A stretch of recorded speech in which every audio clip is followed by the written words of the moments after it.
c'est encore moi. Pour cette capsule-là, on va parler de diviser un nombre naturel avec reste en décimales. La division est une opération qui permet de trouver combien de fois un diviseur entre dans un dividende. Si le quotient n'est pas un nombre entier, on exprime le reste à l'aide de décimales. Faisons un exemple ensemble afin que vous compreniez bien. Voici 3240 divisé par 32. D'abord, nous faisons une division comme vous la connaissez. Combien de fois 32 rentre-t-il dans 32? Une fois, évidemment. Une fois 32, 32. On fait la soustraction. 32 moins 32, 0. Ensuite, on abaisse le 4. Combien de fois rentre 32 dans 4? 0 fois, évidemment. 0 fois 32, 0. On fait la soustraction. 4 moins 0, 4. On abaisse notre 0. Combien de fois rentre 32 dans 40? Une fois. Une fois 32, 32. On fait la soustraction. 8. Maintenant, nous sommes rendus à l'étape qui est nouvelle pour vous. Normalement, nous aurions terminé la division ici et nous aurions dit que le résultat est de 101, reste 8. Mais aujourd'hui, nous allons la continuer. Lorsque nous n'avons plus de chiffres à descendre, nous ajoutons donc les virgules. Une virgule ici et une virgule ici. Puis, nous rajoutons 2 zéros. Maintenant, nous continuons normalement. On descend le 0. 80. Combien de fois rentre 32 dans 80? 2 fois. On l'inscrit de l'autre côté de la virgule. 2 fois 32, 64. 80 moins 64, 16. Nous abaissons l'autre 0. 160. Combien de fois rentre 32 dans 160?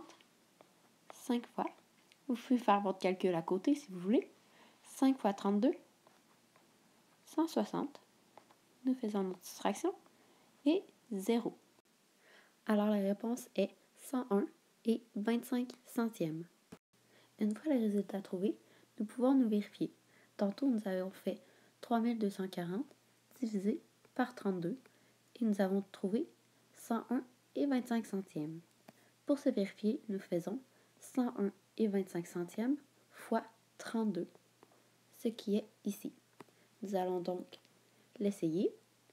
2 fois 5, 10, 0, on retient 1. 2 fois 2, 4, plus 1, 5. 2 fois 1, 2. 2 fois 0, 0. 2 fois 1, 2. On met notre 0. 3 fois 5, 15. 5, on retient 1. 3 fois 2, 6, plus 1, 7. 3 fois 1, 3. 3 fois 0, 0. 3 fois 1, 3. On fait notre addition. 0 plus 0, 0. 5 plus 5, 10. On retient 1.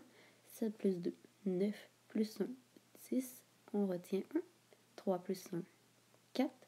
2 plus 0, 2. Et le 3 qu'on remet ici. On a deux nombres après la virgule. On inscrit notre virgule après deux nombres. Alors voilà, on a trouvé notre résultat qui est la même chose que 3240 du début. Je vous donne maintenant un exemple à faire dans votre cahier. Faites pause, essayez-le. N'oubliez pas les virgules et les deux zéros. Nous allons maintenant faire la division ensemble. 3 fois 16, 48. On fait la soustraction. On abaisse notre 2. 92. Combien de fois rentre 16 dans 92? 5 fois. Ça nous donne 80. On fait la soustraction. Ça nous donne 12. Il ne reste plus de chiffres à abaisser. Alors on met notre virgule et nos deux zéros. On l'ajoute après le 5 aussi.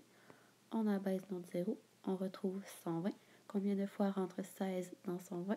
Après un calcul, on retrouve le 7. 7 fois 16, 112. 8.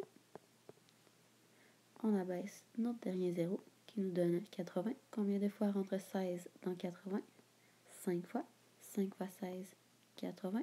Après une soustraction, on retrouve 0. On n'a plus de chiffre à baisser. Voilà notre réponse, 35 et 75 centièmes. Voici maintenant une nouvelle notion qui est de diviser par 10, par 100 ou par 1000. C'est la même chose que multiplier, mais cette fois-ci, on déplace la virgule d'une ou de plusieurs positions, mais vers la gauche. Si nécessaire, on ajoute un ou plusieurs zéros. Pour diviser par 10, on déplace la virgule d'une position vers la gauche. Pour diviser par 100, on déplace la virgule de 2 positions vers la gauche. Pour diviser par 1000, on déplace la virgule de 3 positions vers la gauche. Prenons alors comme exemple 265 et 8 dixièmes divisé par 10. Lorsque nous divisons par 10, nous tassons la virgule d'une position vers la gauche. Alors, la réponse est 26 et 58 centièmes. J'espère que vous avez tout compris. S'il y a quelque chose, on se voit en classe. Salut!